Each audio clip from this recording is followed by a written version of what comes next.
ও মা, আজকে কি রান্না করছো? আজকে নতুন স্টাইলে বেগুন ভাজা। সেই বেগুন ভাজাটা নুন মাখিয়ে অনেকক্ষণ রেখে দিয়েছি, কিরকম জল কেটে গেছে না। হ্যাঁ। নুন মাখিয়ে।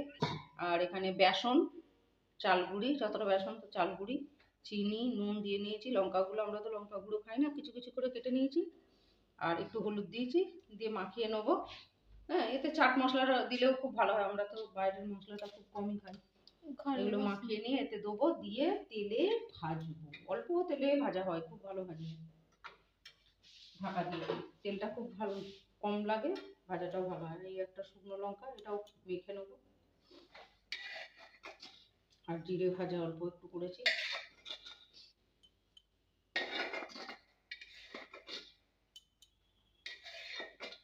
এই যে অল্প কতটুকু কড়াই তেল, বুঝতে পারছিস? আর এটা একটু জিরে ভাজা তেলটা রেখেছি, তাহলে পরে জিরে ভাজাটা গন্ধটা বেরোবে। নুন, হলুদ, কাঁচা লঙ্কা, চিনি, বেগুনে জল কেটেছে না, ওর মধ্যে ধরে নেবে।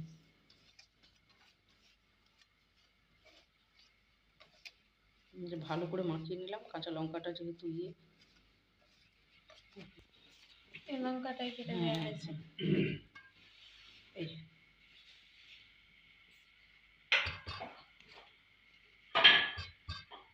ভালো করে মাখিয়ে নেবো একটা করে পিঠ পিঠ।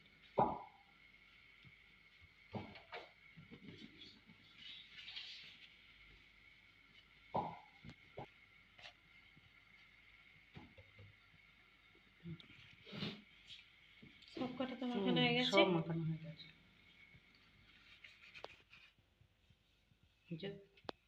ছাড়বো।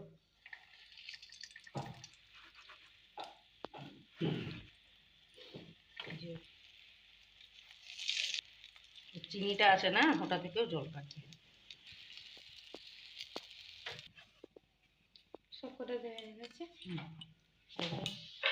ঢাকা দিয়ে, এই ঢাকা দিয়ে দিয়ে হবে কুমড়ো কুমড়ো।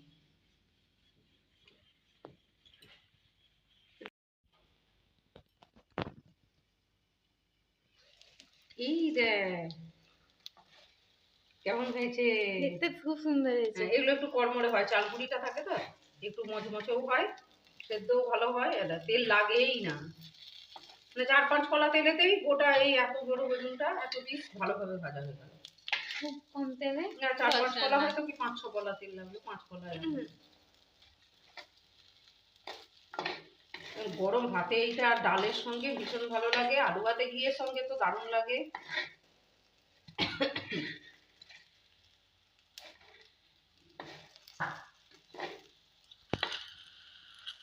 হেভি লাগছে। সত্যি করেই হেভি খেতে হয়, দারুণ খেতে হয়। এটা খুব ভালো হয়। আরো আমরা লঙ্কা গুঁড়োটা তো একদমই ব্যবহার করি না, যার জন্য। আর অন্য অনেক মশলা মিশালেও ভালো হয়। জিরে গুঁড়ো দেয়, জিরে গুঁড়ো দেয় আর ধনে গুঁড়ো দেয়। আমরা গুঁড়ো মশলা কিনি না, যেটুকু বাড়িতে বানিয়ে নিই।